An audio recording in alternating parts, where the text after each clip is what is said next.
यार देखो सही बताऊं तो ब्रॉक लेसनर रॉ में आए भी, उन्होंने गुस्से से मारा भी, लेकिन वो फील नहीं आई। Okay, hello chatters, my name is Rohit and you are watching wrestle chatter. तो इस वीडियो में गाइस हम लोग बात करने वाले हैं आज भी मंडे नाइट रॉ के एपिसोड के बारे में। और सबसे पहले जो रॉ की स्टार्टिंग है वो हमको देखने को मिलती है कोडी रोड्स के साथ में। आज शो पर एक बहुत बड़ी चीज जो डब्ल्यूडब्ल्यूई पहले से एडवर्टाइज कर रही थी वो था कोडी रोड्स के चैलेंज को आंसर करने वाले हैं ब्रॉक लेसनर। और ऑफिशियली डब्ल्यूडब्ल्यूई ने पहले से ब्रॉक लेसनर को एडवर्टाइज भी कर दिया था। इसका मतलब कि थोड़ा सा रिलैक्स माइंड सब लोग रॉ देख सकते थे कि भाई चलो ब्रॉक लेसनर आज शो पर आने वाले हैं। कोडी रोड्स आते हैं और वो माइक पे प्रोमो कट करते सबसे पहले तो, क्योंकि अटलांटा उनका होम है, तो my home what do you guys वांना talk about ऐसे करके वो बोलते हैं, जिस पे क्राउड का रिएक्शन भी उनको बहुत अच्छा मिलता है। और ऑब्वियसली कोडी रोड्स को वैसे भी रिएक्शन बहुत अच्छा मिलता है, तो अपने होम क्राउड में तगड़ा वाला रिएक्शन को मिलना ही था। इसके बाद वो आके कहते हैं कि आज ब्रॉक लेसनर को आके सिर्फ एक काम करना है, वापस आना है यहाँ पे और मेरे चैलेंज को एक्सेप्ट करना है। देन वो बात करते हैं कि उनको फर्क नहीं पड़ता कि कितने टाइम तक ब्रॉक लेसनर आते हैं, क्योंकि ब्रॉक लेसनर को जब वो कॉल आउट करते हैं तो ब्रॉक लेसनर निकल के नहीं आते। तो इसके जवाब में कोडी रोड्स बोलते हैं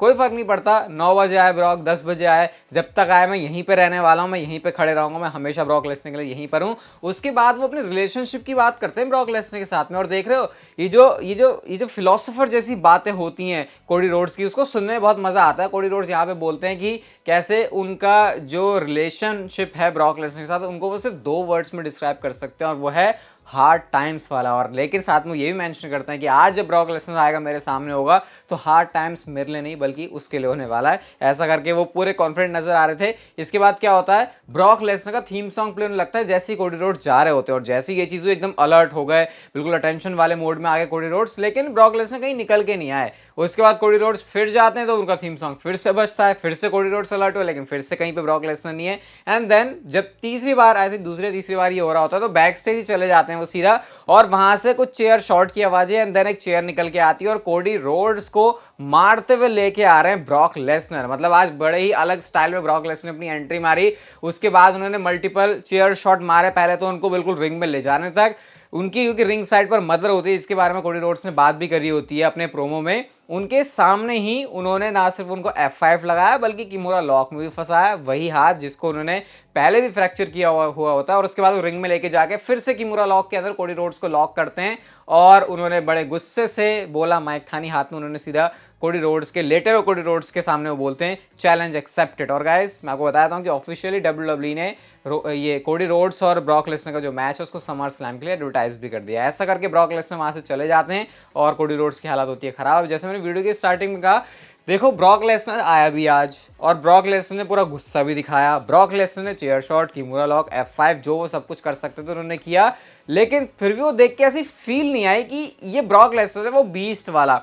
आई थिंक कुछ तो मेरे अभी मैं देखो वैसे बड़े दिमाग में ऐसे सजेशन निकल के आ जाते हैं मेरे कि यार ये हो सकता है वो हो सकता है। मुझे लिटरली ब्रॉक लेसनर केस में समझ में नहीं आ रहा कि वो पहले वाला ब्रॉक लेसनर देखने के लिए क्या करना पड़ेगा। अब ये भी मत सोचो भाई लुक चेंज कर दो, वो पुराना वाला ब्रॉक लेसनर का लुक दे दो, उससे भी कोई मैटर इतना फर्क नहीं पड़ता। क्योंकि अभी मुझे याद है एक बार ब्रॉक लेसनर को कैसे डब्ल्यूडब्ल्यूई ने पता नहीं कुछ हफ्तों बुक किया था, तो वो वैसे पहले वाले 20 लग रहे थे बिल्कुल, लेकिन अभी वो चीज जची नहीं है यहाँ पे। जबकि ब्रॉक लेसनर अगर यही काम 4 साल 5 साल पहले करते तो लगता अरे भाई ब्रॉक ने क्या कर दिया, लेकिन आज वो देख के लगा नहीं। क्या वो इस वजह से भी है कि ऑलरेडी कोडी रोड्स और ब्रॉक लेसनर की फ्यूड इतनी ज्यादा हो गई? आज मुझे बताना आप लोग जरूर कमेंट में आपको कैसा लगा ब्रॉक लेसनर को देख के। लिटरली बताना जरूर कमेंट में आपके क्या थॉट्स हैं ब्रॉक लेसनर के बारे में, आज के सेगमेंट के बारे में, और आपको कैसी फील आई आज ब्रॉक लेसनर को देखते हुए जब उन्होंने कोडी रोड्स की धुलाई करी। और अगर 20 वाली फील नहीं आई तो थोड़ा सा आप एक्सप्लेनेशन अपना भी दे सकते हो, पूछना हो तो बता जरूर देना कमेंट्स में। अगली जो चीज शो पर होती है वो था गुंथर वर्सेस रिडल के बीच में मैच। और ये बेसिकली मैच इसीलिए सेटअप किया था कि गुंथर अब प्रिपेयर हो रहे हैं ड्रू मैकिंटायर के लिए। रिडल को सिर्फ आई थिंक टीवी पर एक मैच देना, मुझे इससे ज्यादा इसका कोई मतलब लगा नहीं। मैच अच्छा था, इसमें कोई भी शक नहीं है, लेकिन मैच का जो एंड है वो ऑब्वियसली गुंथर के फेवर में निकलता है जब उन्होंने पावर बॉम्ब लगा दिया रिडल को। और उसके बाद वो माइक पकड़ते हैं, इंटरकॉन्टिनेंटल चैंपियनशिप लेके जाते हैं और उसके बाद अनाउंसर टेबल के ऊपर खड़े होके छाती चौड़ी करके उन्होंने ना सिर्फ इंटरकॉन्टिनेंटल चैंपियनशिप के लेवल की बात करी, साथ में ड्रू मैकिंटायर को भी बोलते हैं कि भाई कितने आए कितने गए, मैंने सबको ठोक दिया, तू भी आएगा मैं तुझे भी ठोक दूंगा। ऐसा करके ड्रू मैकिंटायर और गुंथर की जो हाइप है उसको बनाने का यहाँ पर काम किया जा रहा है। नेक्स्ट हमको शो पर दिखती है द जजमेंट डे।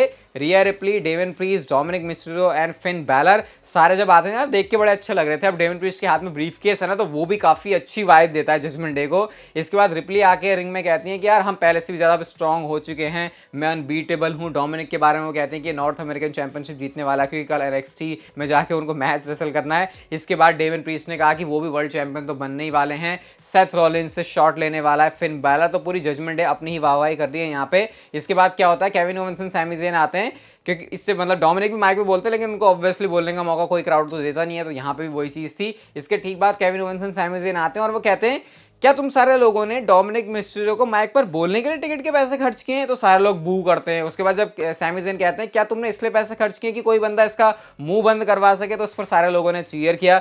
बेसिकली यहाँ पर वो चैलेंज कर रहे थे एक तरीके से, लेकिन डेविन प्रीस्ट कहते चलो चैलेंज हो ही रहा है तो चैंपियनशिप ऑन द लाइन रख दो ना अपनी, तुमको क्या प्रॉब्लम हो रही है। केविन ओवेंस चुपचाप शांति से सारी बातें सुन रहे होते। सैमी ज़ेन कहते चल केविन ओवेंस अब तू बोल। और उसके बाद वो जो केविन ओवेंस का एंगर है वो यहाँ पर हमको दिखाई देता है। एंगर क्या, वो फ्रस्ट्रेशन जो उनके भरे पड़े रहती है अंदर से बातें, वो उन्होंने चिल्ला चिल्ला के बोल दी। और जो मैच है शो के लिए वो आज ऑफिशियल हो जाता है। इसके बाद शो पर विमेंस टैग टीम चैंपियनशिप के लिए मैच था, Chelsea green and Sonia devil versus Raquel Rodriguez and Liv Morgan के बीच में। ऑलरेडी जो रिया रिप्ली हैं उन्होंने बैक स्टेज जाके रकेल रोड्रिगेज और लिव मॉर्गन को अपना निशाना बनाया होता है, तो वो इतने 100% नहीं थे। और मैच में रिजल्ट हुआ है टाइटल चेंज। समझ में शायद WWE को खुद भी नहीं आता कि उनको विमेंस टैग टीम चैंपियनशिप के लिए करना क्या है।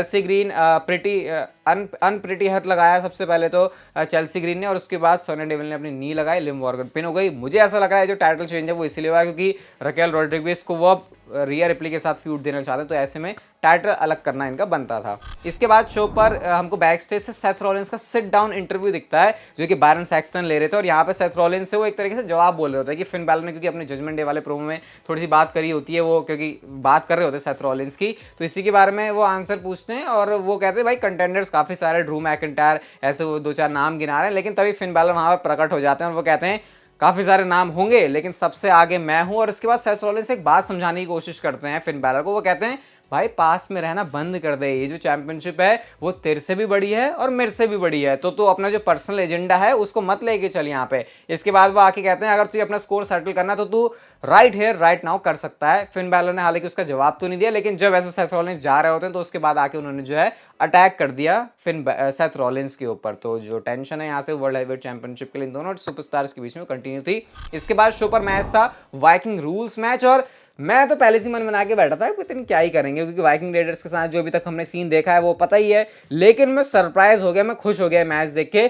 मुझे मैच देख के बहुत मजा आया। सबसे पहले तो वो रिंग से चिपकी हुई जो शिप के आगे रैम होती है, वैसा वो जो कुछ डिजाइन सा था वो मुझे बहुत कूल लग रहा था। उसके बाद पूरी रिंग जो रिंग के चारों ओर है उस पर शील्ड रखी हुई है जो यूजुअली वाइकिंग रेडर्स अपनी एंट्रेंस पर भी लेके आते हैं, वो ऐसी कुछ सिमिलर थी। बहुत बढ़िया मैच था, फुल ऑन एंटरटेनमेंट मिलेगा आपको इस मैच से। वाइकिंग रेडर्स के सेगमेंट के बारे में मैं कुछ ऐसा बोल सकता हूँ, कुछ मैच के बारे में ऐसा बोल सकता हूँ, मैंने सोचा नहीं था, क्योंकि भले ही कुछ भी हो जाए स्टोरी लाइन मैचेस अच्छे देने से क्या होता है, लेकिन यूनिक स्टिपुलेशन वाली चीज़ ने आई थिंक कुछ अच्छा काम किया।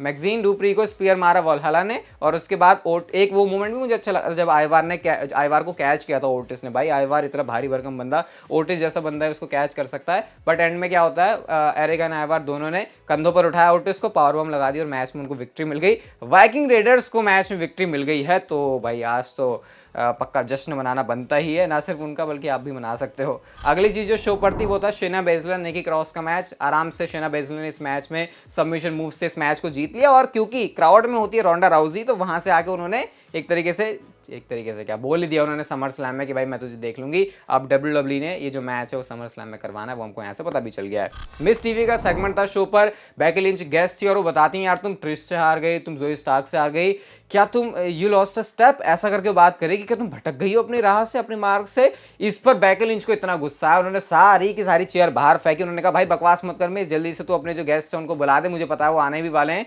जोई स्टार्क और ट्रिश स्ट्रैटस की बात करती हैं, वरना तू अपने जो टाइनी टेस्टिकल्स है वो ना खो दे गई। तो वो काफी फनी था जिस तरीके से उन्होंने राइम करके उसको बोला था। जोई स्टार्क एंड ट्रिश स्ट्रैटस आती हैं यहाँ पर, बेकी लिंच को मैच चाहिए होता है। ट्रिश स्ट्रैटस की कुछ क्या कहते हैं कुछ डिमांड होती है उससे पहले, कि शर्तें हैं मेरी कुछ, कि पहले तो जोई स्टार्क से तेरे को लड़ना पड़ेगा, और अगर तू हारती तो उसके बाद तुझे अपने चेस्ट में थैंक यू ट्रिश का टैटू करवाना पड़ेगा। ये सारी बहकी बात उन्होंने करी। उसके बाद बेकी लिंच के साथ थोड़े से हाथापाई भी, हालांकि अपर हैंड यहाँ पर बेकी लिंच को ही मिलता है। अभी नेक्स्ट वीक जोई स्टार्क के साथ उनका मैच होगा, अगर वो जीतती हैं तो उनको ट्रिश स्ट्रैटस के साथ मैच भी मिल जाएगा। इसके बाद होता है शो पर match Bronson Reed and Shinsuke Nakamura के बीच में। अच्छा खासा मैच चल रहा था, चांपा ने आके यहाँ पे इस मैच में इंटरफेयर किया और इसकी वजह से डिस्क्वालिफिकेशन से मैच एंड होता है। नाकामोरो का इतना गुस्सा है कि उन्होंने चांपा के ऊपर अटैक कर दिया। तो अब इनके बीच में यहाँ पर 3 वाली फ्यूड मुझे बनती हुई दिखाई दे रही है। और बात करते हैं हम लोग शो के मेन इवेंट की, तो यहाँ पर Kevin Owens and Sami Zayn versus the judgment day के बीच मैच था। जजमेंट डे भाई बहुत बढ़िया काम कर रही है मंडे नाइट रॉ के ऊपर, उनको अप्रिशिएट लोग इतना नहीं कर रहे लेकिन बहुत ज़्यादा करना चाहिए।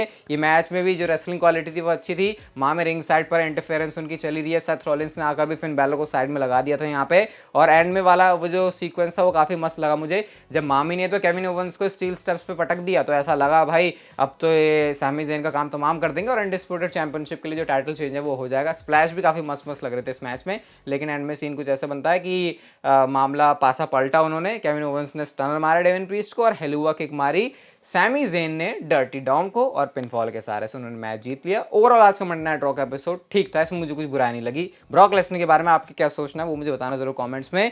बाकी वीडियो अच्छी लगी तो लाइक शेयर सब्सक्राइब और नोटिफिकेशन बेल को जरूर ऑन कर देना। And see you guys in my next video.